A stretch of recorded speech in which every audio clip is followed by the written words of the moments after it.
bleeding profusely. Recognizing the life-threatening nature of her injury, you applied your tourniquet to her right arm, effectively controlling the bleeding and stabilizing it. You then transported her to Albert Einstein Medical Center while continuing to monitor her condition. Upon arrival at the hospital, she was immediately placed in critical condition and rushed into surgery. Great job.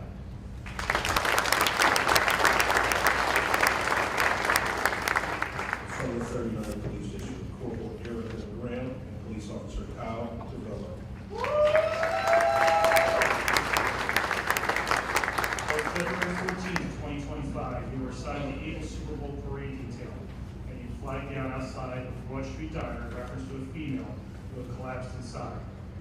A corporal assigned to the parade attempted to locate a medic unit while you and another officer rushed towards the diner. Upon your arrival, you observed an unconscious, unresponsive female complainant lying on the ground. After assessing the female's vitals, you quickly sprang into action and without hesitation began administering high-quality CPR. After several minutes, the female opened her eyes and began breathing.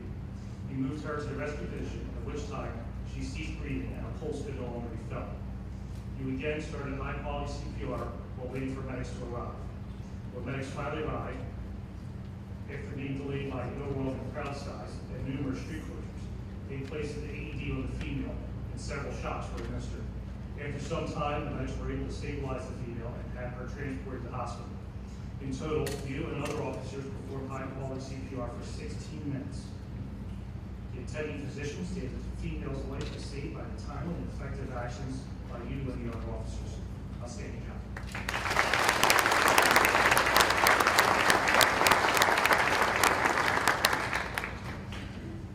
From the 39th Police District, Lieutenant Stephen Bennis.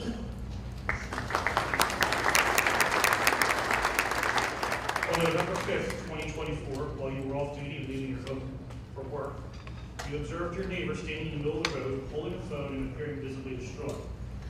You approached your neighbor, at which time she started screaming, "Stephen, help me, help me." You rushed across the street to her, and she told you her husband had fallen down the stairs. You rushed inside her home and discovered her husband face down, unconscious, and blue in the face. You checked for a pulse, however, you did not have it. Fearing that the male may have had a potential neck injury from his fall, you cautiously repositioned him and began CPR. You administered CPR while communicating with 911, and on the fourth cycle of CPR, the male began breathing and regained a pulse. You carefully placed him in the recovery position and awaited medics. The male was transported to Albert Einstein Medical Center for treatment, where he was listed in stable condition. Awesome job.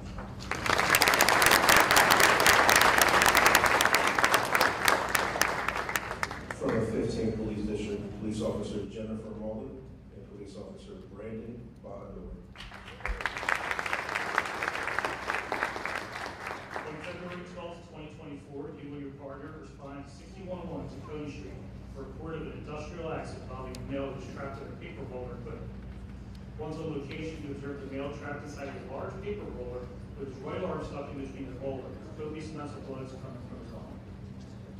Several employees were holding the male up to keep his weight off the severely injured arm.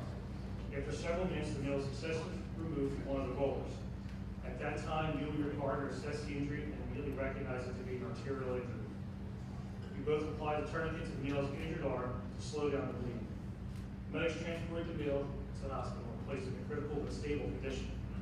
Medical staff and doctors at the hospital stated your quick actions consisting of removing the male from inside the machine, quickly and properly applying the tourniquet immediately saved his life. Great job, officer.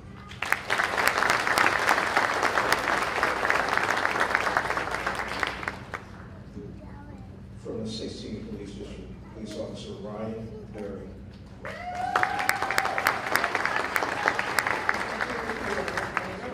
A radio call came out to backup fire board at 3925 Aspen Street. You met Philadelphia Fire Department Engine 66 in front of the location. Engine 66 stated they needed to make entry with the police after receiving a call for a suicide note on the door. Utilizing a ladder from the fire board, you made entry through a second floor window. You noticed all the lights were off in the house and went room by room utilizing your flashlight in search of the victim. After clearing 2 bedrooms, you noticed the bathroom door was shut. Upon entering the bathroom, you noticed the man hanging in the dark. You immediately dropped the male and lifted him up to help him breathe. While lifting the male up, you were also able to loosen bolts tightly wrapped around the victim's neck. You called out your location and fire board was able to cut the male down. The male was still breathing and was brought to Pup Cedar for medical treatment. Great job.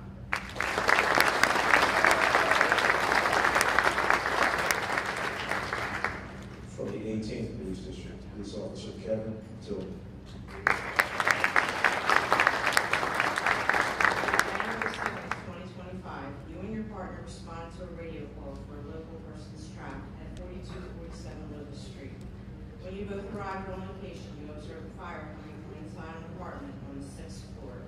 You both entered the building and ran directly to the floor that was on fire and immediately began knocking on apartment doors, notifying the residents of the danger and imminent need to evacuate. You both were able to alert and assist several civilians in evacuating from neighboring apartments.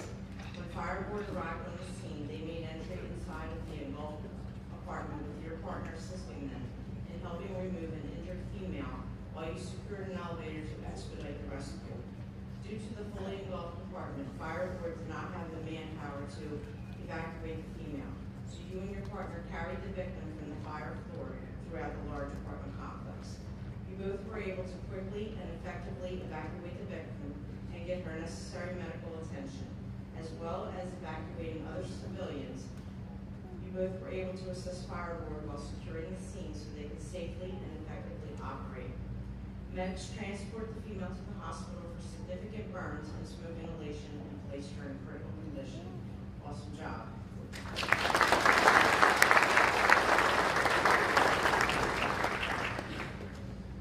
From the 25th Police District, Police Officer Ethan Underwood. On March 24th, 2024, while on patrol, you responded to a hospital case at 2914 North Lookout Street. Upon your arrival, you located a 24-year-old female holding a towel over her right arm and wrist, requesting medics respond to your location. While attempting to determine what had happened, you observed a large trail of blood starting at the top of the stairs, extending to the bottom of the stairs, and a large pool of blood on the floor in front of the stairs. You continued talking to the female, at which time she quickly lost consciousness and was profusely bleeding despite still holding the towels in her arm. You applied your tourniquet, carried her into your patrol car, and quickly transported her to Temple Hospital. Physicians there determined she had a severe severed main artery and took her into emergency surgery. A few days later, the complainant had additional surgery to further stabilize the artery where she recovered. Great job.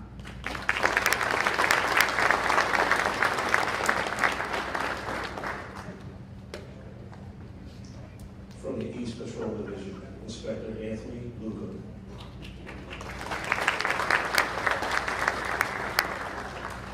On October 24th, 2024, police radio notified the 24th District of a male standing on the 8th Street Bridge at the intersection of 8th and Gurney Streets with a rope tied around his neck that was attached to a concrete structural pillar. This male was about 75 feet above the railway, extremely distraught and contemplating ending his life by jumping from the bridge. At this time, an officer assigned to the behavioral health unit responded. As the officer approached the male, she began to engage the male in a calm conversation and entice him to voluntarily remove the rope and walk to the end of the bridge to safety. The officer quickly established an active dialogue with the male, allowing him to communicate the issues that were affecting him. During this time, he responded to the scene to assist in securing the male, requesting logistical support, and making notifications to Norfolk Southern Railways to suspend any advancing railway traffic. He observed the officer engaging the male in conversation and approached to assist due to your experience and extensive training with the Special Weapons and Tactics Unit as a trained negotiator. You built rapport with the male and kept the male engaged in conversation. After 45 minutes, the male removed the rope from his neck and walked across the bridge to safety. The male was transported to Episcopal Hospital for mental health treatment. Great work, sir.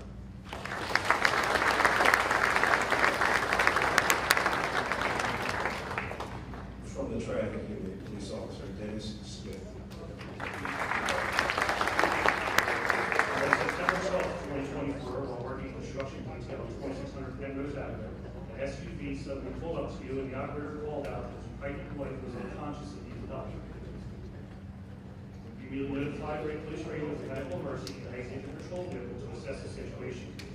The female was not responsive and checked for a pulse and breathing with negative results. You remove the female from the vehicle and place her on the ground and begin CPR. You provide chest compressions for 10 minutes until medics arrive on location. Paramedics arrive and request you continue with compressions while they intubated her and start advancing CPR. The female is transported to the University of Pennsylvania. Claiming her baby did survive this medical episode, and she had her baby delivered to the hospital the same day.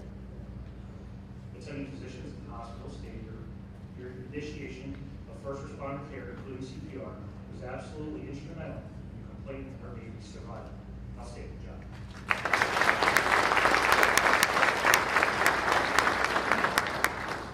From the K-9 unit, Lieutenant Paul Perez.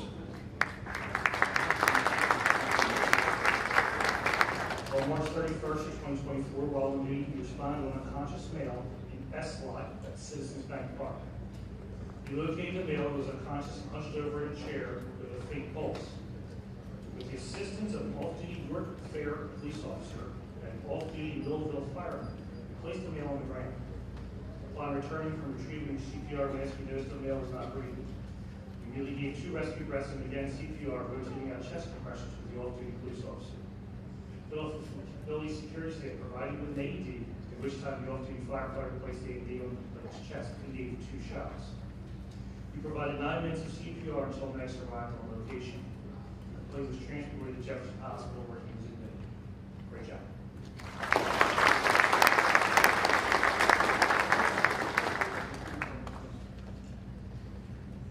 These next awards are that of tactical de-escalation.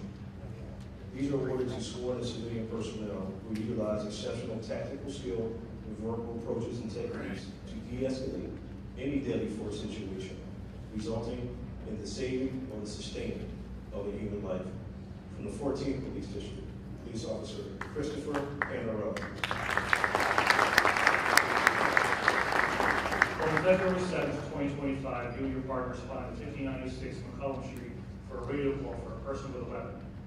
Upon your arrival, you both observed a white female armed with a knife fighting another female on the highway over a sword. The females were actively trying to wrestle the sword away from the other, and you can see the offender elbowing the other in the face multiple times. As you both exited your vehicle, the offender looked in your direction and yelled, "I'll kill you bastards too." After the offender refused several verbal commands to drop the weapon, you drew your firearm out while your partner drew a taser out. The offender was able to get the sword with both hands and combated towards your partner. Your partner deployed his taser, which was ineffective.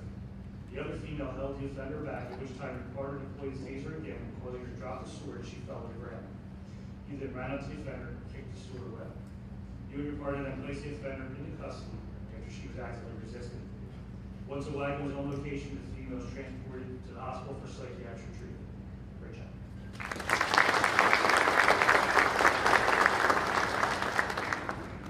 From the 25th Police District, Sergeant Michael Panarello.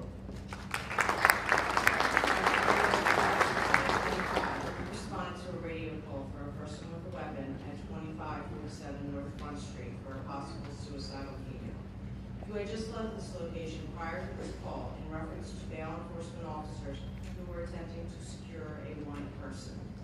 Upon your arrival, you made contact with the female who had enclosed herself inside her shower and was armed with a knife. The female, fearing being taken back to jail, was having a mental health episode and was attempting to cut herself multiple times with the knife. You stayed calm and professional during this ordeal and made several verbal commands for the female to drop the knife. Speaking with the female for 28 minutes, she continually refused your commands.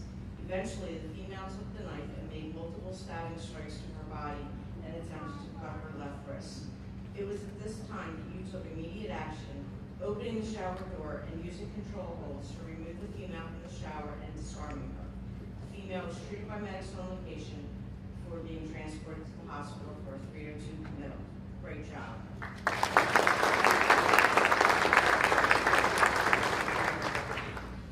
These next awards are for that of heroism. This is for an act of courage without regard to personal safety, which places the officer in imminent physical danger in his or her efforts to effect a rescue or save a life. The 18th Police District, Police Officer Alexander Ferraro and Police Officer Yanez Torres.